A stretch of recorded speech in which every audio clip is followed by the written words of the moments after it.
دنیا نے فیض پایا امت مسلمہ سے، لیکن آج حالت یہ ہے کیسی ہوا چلی ہے کہ ہر شخص سوچتا ہے تمام شہر جلے بس ایک میرا گھر نہ جلے۔ تھوڑا سا نا دوسروں کے، حضرت صاحب موجود ہیں یہاں ماشاءاللہ، ایک بڑی تعداد ہے علماء کی، بڑے ماشاءاللہ مناظرین موجود ہیں، مناظرین اپنے دلائل بھی پڑھتا ہے اور سامنے والے کے دلائل بھی دیکھتا ہے۔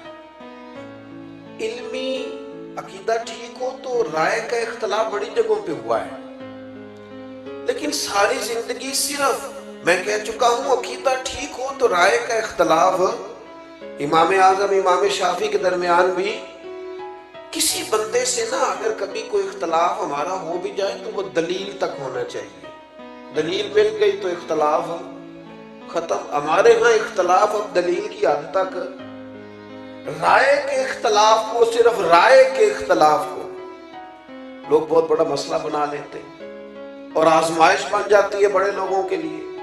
میں اب تو خیر کم جگہوں پہ جاتا ہوں، لیکن جہاں بھی جاتے ہیں نا جی، ابھی بھی 2 پرچیاں ہیں میری جیب میں، تو میں کئی دفعہ کہتا ہوں کہ میں پرچیوں والا مولوی نہیں ہوں، کسی مناظر کسی محقق کو دیجئے گا، لیکن ہر جگہ ایک پرچی، جو باتیں طے ہیں نا بالکل 100% طے ہمارے بزرگوں نے طے کر دی، ان پہ بھی لوگ چاہتے ہیں کہ کوئی نہ کوئی بات کی جائے، کوئی نہ کوئی نیا عنوان چھیڑا جائے، اختلاف رائے ہو جاتا ہے۔ جو بابرکت لوگ ہوتے ہیں وہ ساری زندگی کسی ایک پہلو پر ہی چیزوں کو طے کرتے ہی نہیں گزارتے، وہ آگے بھی بڑھتے، وہ کچھ کام بھی کرتے۔ یہ کیا بات ہوگی کہ دیکھیں نا صحابہ کرام علیہم رضوان کے درمیان رائے کا اختلاف ہوا، لیکن دلیل کی حد تک۔ حضرت عمر فاروق منبر پہ تشریف فرما ہے، حکم دینے لگے، حضرت ابو ایوب انصاری کھڑے ہو گئے، یہ میری بات آپ نے یاد رکھنی ہے۔ حضرت ابو ایوب انصاری کھڑے ہو گئے، انہوں نے کہا، یا حضرت ابو ذر غفاری، انہوں نے کہا عمر نہ آپ کا حکم مانیں گے نہ آپ کی اطاعت کریں گے۔ کیا ہوا بھائی؟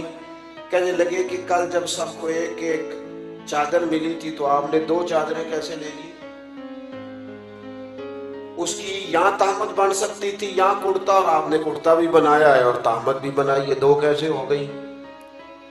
تو حضرت فاروق اعظم رضی اللہ تعالیٰ عنہ، انسان کو صرف تعریف نہیں سننی چاہیے، اس کے اندر تنقید کا بھی حوصلہ ہونا چاہیے۔ ہمارے اسلاف فرمایا کرتے تھے دشمنوں کی باتیں توجہ سے سنا کرو، وہ تمہیں نکار دیتے ہیں، وہ ڈھونڈ ڈھونڈ کے وہ چیزیں لاتے ہیں جو تمہارے فائدے کی ہوتی۔ غور سے سنے تمہارا مخالف کیا کہتا ہے، لیکن حوصلہ ہی نہیں ہوتا، عادت بن جاتی ہے۔ اب تو کچھ لوگوں کے بارے میں محسوس ہوتا ہے کہ تنخواہ پہ بندہ رکھا ہوا ہے خوشامد کرنے والا، کیونکہ وہ بیچارہ ادھر ادھر جاتا ہی نہیں، اور ایسی رٹی رٹائی کہانی سناتا ہے کہ جس میں سے محسوس ہوتا ہے کہ نہیں یہ تو طوطا ہے، تو پوری کر کے یاد کر لی۔ عزیز بھائی، تنقید کا حضرت عمر بڑے جلالی ہیں، لیکن وہ اپنی ذات کے لیے نہیں ہے، پوری بات تسلی سے سنی اور بڑے علم اور بردباری سے کہا میرا بیٹا جواب دے گا۔ حضرت عبداللہ ابن عمر یا آپ کے بیٹوں میں سے کوئی کھڑا ہوا اور انہوں نے کہا حضور آپ نے حکم دیا ہے تو میں عرض کرتا ہوں۔ کہنے لگے چونکہ مال غنیمت میں چادریں تقسیم ہوئی تھی اور سب کو ایک ایک ملی تھی، تو ایک میرے والد کو ملی تھی تو ایک مجھے بھی تو ملی تھی نا، میں نے سیدنا عمر کو دے دی اور ان کا کرتا بھی بن گیا اور تہمت بھی بن گئی۔ اب جو سامنے بیٹھے تھے نا جنہوں نے اعتراض کیا تھا، انہیں دلیل مل گئی ہے، جواب مل گیا ہے۔ اب انہوں نے یہ نہیں کہا کہ نہیں صحیح بتائیں، نہیں میں گھر بھی جاؤں گا تلاشی بھی لوں گا، نہیں یہ نہیں کہا کہ میں اس پر حلف بھی لوں گا، دلیل مل گئی، قربان جائیں۔ یہ ہے بندہ مومن کی شان۔ فوری طور پہ دوبارہ حضرت ابو ذر غفاری اٹھے اور اٹھ کے کہنے لگے عمر اب آپ بات کریں، ہم آپ کا حکم بھی سنیں گے اور فرما برداری بھی کریں گے۔ چونکہ اختلاف رائے دلیل کی حد تک تھا، دلیل مل گئی اور ہمارا اختلاف ختم ہو گیا، بات ختم ہو گئی، طے ہو گئی۔ تو عزیز بھائی بڑے بیٹھ گئے، اللہ آپ کو خوش رکھے۔ ایک کھلاری ہے تو پھر کٹھے بھی دے آپ ہی کرنے پہنتے نے نا، اللہ آپ کو خوش رکھے۔ یہ کچھ ہے نا کام تو نہیں نا جی۔ ایک بات اور عرض کرنی ہے، پھر اپنی بات کو ختم کرتا ہوں۔ جب ہم چاہیں گے نا کہ ہم سے اللہ کوئی کام لے لے، تو پھر تھوڑا سا ہمیں دوسروں کے جذبات کا بھی خیال رکھنا پڑے گا۔ یہ ٹھیک ہے کہ بڑا آدمی دیر سے آتا ہے، لیکن بڑا آدمی کبھی یہ پسند نہیں کرتا کہ کوئی اس کے لیے بیچارہ منتظر بیٹھا رہے۔ یہ نہیں ہو سکتا کہ ہٹو بچوں کی داستانوں میں کئیوں کے دل ٹوٹ جائیں۔ دوسروں کے جذبات کا خیال رکھنا، احساسات کا، ہمارے ہاں نا یہ مسئلہ بن گیا ہے کہ اپنی ذات سے معاملہ شروع ہوتا ہے، اپنی ذات پر ختم ہو جاتا ہے۔ ہمارے بزرگوں نے، ہمارے مشائخ نے احساس رکھا، احساس۔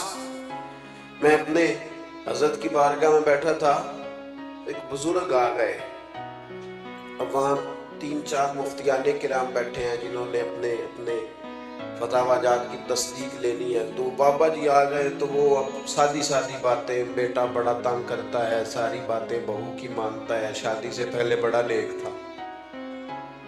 یہ بھی بندہ اپنے دل کو تسلی دیتا ہے، ورنہ جو پہلے نیک ہوتا ہے بعد میں بھی نیک ہی ہوتا ہے، اور جو پہلے نہیں ہوتا وہ بعد میں بھی کسی اور کا نام لگ جاتا ہے، ورنہ وہ بعد میں بھی معاملہ ایک تو ساری نہ سادی باتیں حضرت اس کو جواب دیتے ہیں، پھر اس میں وہ ساری تسلیوں کے بعد کہا مجھے تعویذ بھی چاہیے، ایک لکھا تو اس نے کہا نہیں ایک برکت کا بھی چاہیے، اس نے کہا ایک تعویذ مجھے نظر کا بھی چاہیے۔ تو وہ تسلی لے کے وہ شخص اٹھ کے چلا گیا۔ ایک مفتی صاحب کہنے لگے حضور اس طرح کے بندے میرے حوالے کر دیا کریں۔ حضرت فرمانے لگے کیوں؟ اس بیچارے نے نا مجھ سے ہی مطمئن ہونا تھا، اور فرمانے لگے میں نے تسلی دے دی ہے، رات سکون سے سو جائے گا، بتاؤ نا میرا رب کتنا راضی ہو۔ یہ جو احساس ہے نا کسی کا، یہ جو احساس ہے، یہ جب طبیعت میں پیدا ہو جاتا ہے نا، جب اس کے اندر جب ذوق پیدا ہوتا ہے۔ میں جمعہ لیٹ نہیں کرتا، اس لیے کہ جب مجھے کوئی لیٹ کرے تو مجھے تکلیف ہوتی ہے، اس لیے میں بھی نہیں کسی کو لیٹ کرتا۔ میں کہتا ہوں جب میں لیٹ نہیں ہونا پسند کرتا تو کوئی بیچارہ کیوں لیٹ ہو۔ تھوڑا سا احساس، میں نے کہا تھا بات ختم کرنی ہے، آپ مصروف ہیں اس میں کوئی شک نہیں، لیکن گھر میں اماں ہے، اس کا دل کرتا ہے جب آپ جائیں تو وہ سارا دن کی باتیں آپ سے کریں۔ والد بیچارے بیمار ہیں، کئی دفعہ معذور ہیں، کسی جگہ بیٹھے ہیں، وہ منتظر ہیں، انہوں نے ساری بات آپ سے کرنی۔ آپ مفتی صاحب ہوں گے، علامہ صاحب ہوں گے، انجینئر ہوں گے، ڈاکٹر ہوں گے، پروفیسر ہوں گے، کچھ بھی ہوں گے، لیکن اس کے تو پتر آپ ہی ہیں نا۔ یہاں آپ کو تھوڑی دیر وقت گزارنا ہے، نہ سمجھ آئے تو پوچھ لو جناب ام ایمن سے، کس طرح رسول کریم جا کر خبر گیری کرتے۔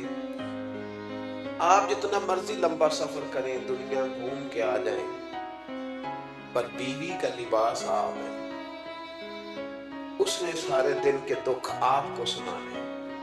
میں تو مصروف بڑا ہوں، میں باہر سے تھکا آیا ہوں، تو نے بات چھیڑ دی ہے۔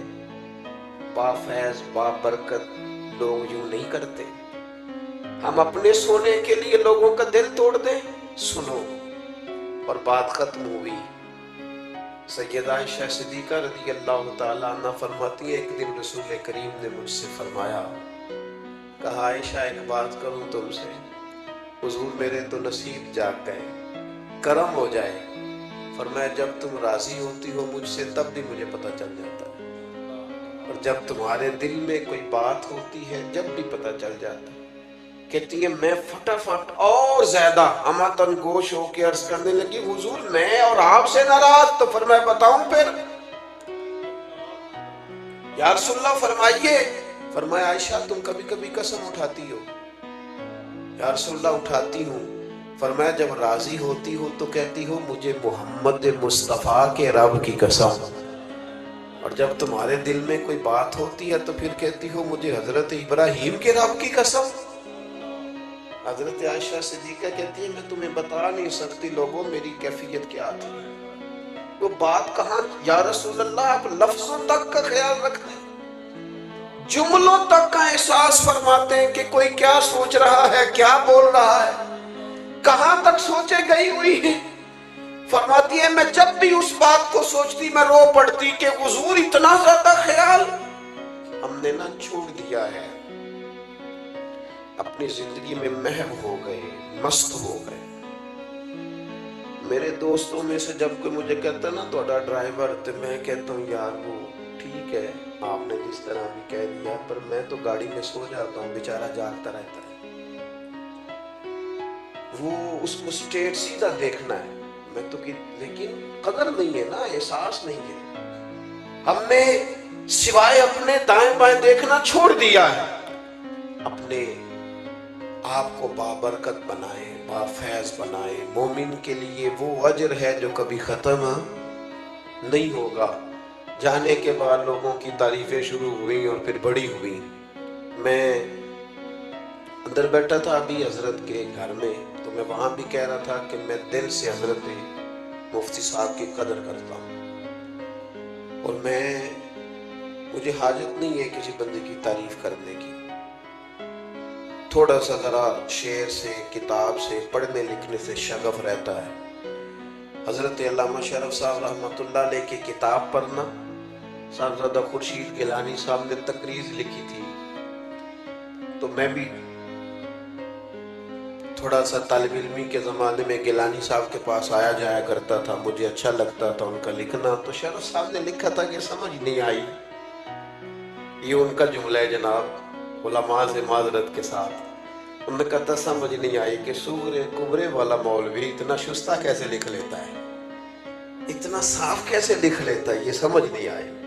پھر کہنے لگے ہاں سنا ہے مرغابی جب پانی سے نکلتی ہے تو پر خشکی ہوتے ہیں اس کے.